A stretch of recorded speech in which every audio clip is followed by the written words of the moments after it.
Hi everyone, David Aragona here, and I'm going to take a look at my TimeformUS Highlight Horse on Thursday at Aqueduct. This is in the eighth race on the card. It's a 6 furlong turf sprint for fillies and mares, nominators of one allowance race. And let's start by taking a look at the rundown of the entire field in the TimeformUS preview screen. And note that the number 8, Kept True, who's the favorite on the morning line, she's an MTO entrant, so she's only going to run at this race, comes off the turf. The favorite entered for turf is the number 9, Saratoga Treasure. I've got her at 5-2 on the morning line, and she seems like the horse that this race really centers around because she comes in with the best form. But before we get to her past performances, let's take a look at the TimeformUS pace projector for this race, because I think it's important to discuss as it pertains to Saratoga Treasure. She's the number 9 horse who is shown all the way at the back of the pack. So the TimeformUS pace projector is saying she would have to pass them all in this field. She is a closing type, but we'll see what kind of pace develops towards the front end, because while there are a few fast horses in this race, it's not a situation where we're predicting a fast pace. The number 11, Brass Ring, she seems maybe a little bit overmatched, but she's pretty quick.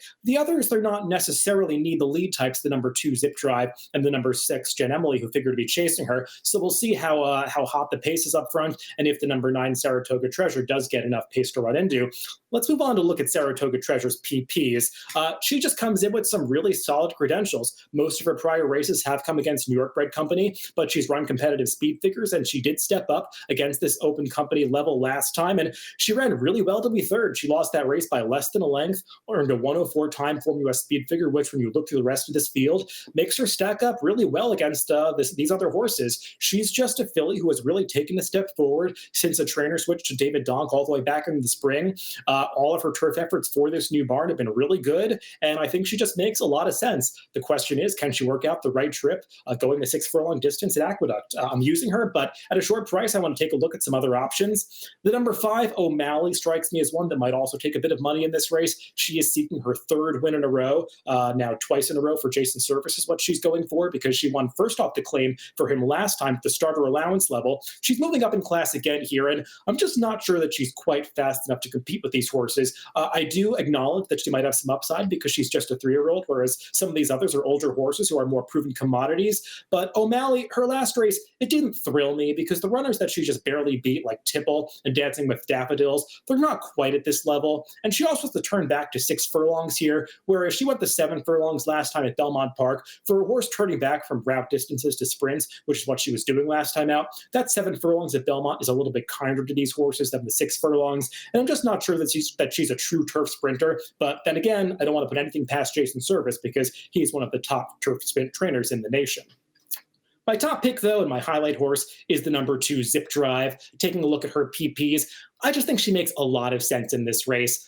Just going through her entire career, they started her out in a 1-mile race at Tampa Bay Downs in March of her 3-year-old season, and she ran pretty well that day. You see those red color-coded TimeformUS pace figures for the first 2 fractions, so she was setting a fast pace, just got tired at the end. She was off for a long time after that. They brought her back at Colonial Downs in a sprint race, and she proved that she certainly can sprint because she won that race from off the pace, earning a respectable 99 TimeformUS speed figure. That puts her in the mix here. She's stepping up against tougher company today, but last time out at Keeneland, she was facing arguably a tougher field than the one she's meeting here, albeit going the 1-mile distance. But I think that race proves that she's really going to appreciate the turn back here because, again, you see those red color-coded TimeformUS pace figures for all of the fractions, and she was chasing that fast pace. The horse just kind of ran off on the front end. She was a little bit rank and headstrong and behind that horse while chasing.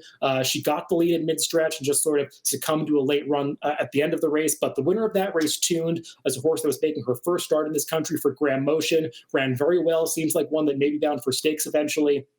And Zip Drive did pretty well to hold on for 4th behind that horse, losing 2nd by just a pair of necks. She earned a 107 TimeformUS speed figure for that run. And that number, I think, is the highest one in this field. She figures to do even better turning back to the 6 furlong distance, given how well she ran going the sprint distance too back. And I just think she makes a lot of sense in this race. I like her post. I like the probable trip she's going to get, stalking that pace. And if she's anywhere near that 7-2 morning line, I think that's a very fair price. So the number 2, Zip Drive, is my TimeformUS Highlight Horse on Thursday at Aqueduct. Hopefully we can make a score with this one. I'll be back next week to take an in-depth look at another TimeformUS Highlight Horse.